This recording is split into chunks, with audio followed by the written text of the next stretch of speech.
How do you have time to keep your family happy? You've got a beautiful home. You live in a nice neighborhood.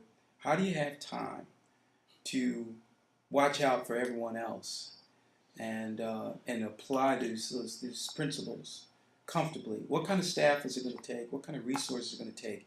Is it going to take more than what the incumbent has right now to do this, or are you going to need another center, an employment center? What are you going to ask the government for if you were in position right now? Well, again, as my slogan says, united for a stronger DC, it requires all of us to be engaged in this. It's not just a Kelvin Robinson trying to work at this by himself. It's a question of focus, and it's a question of vision.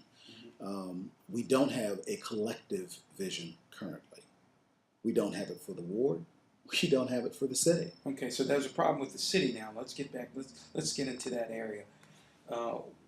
We've got a mayoral race coming up at the same time. Does it make a difference to you whether Mr. Fenty is reelected or Mr. Gray is mayor? Do you align yourself with either of those candidates? No, I mean, I have my own race, obviously, and concerned about this ward.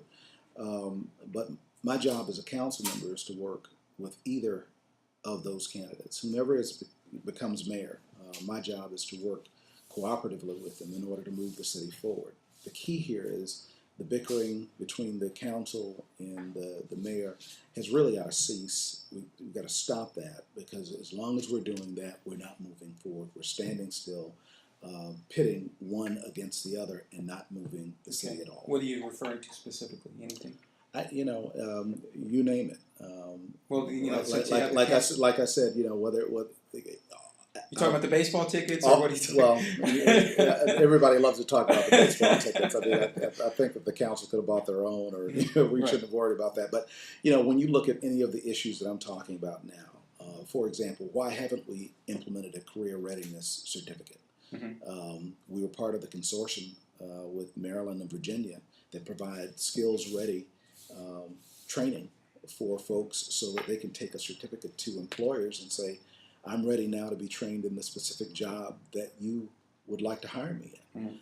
And that would have put us on equal footing, at least our residents on equal footing, to be competitive for the multiple jobs that we have available here to us now. Why haven't we done that? Well, we don't have anything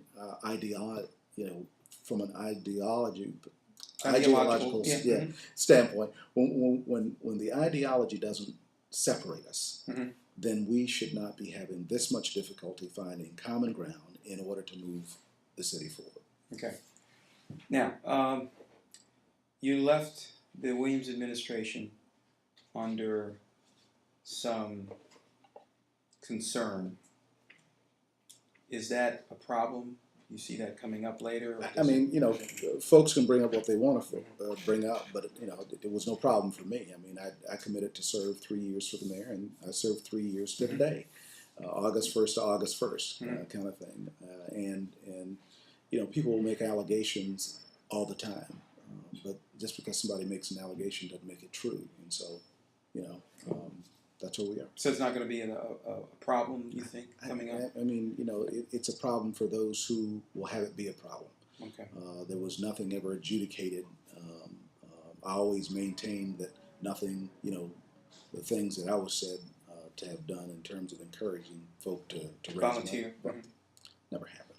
And so I was willing to fight it as long as it made sense to do that. And after my time was up, I moved on. Okay.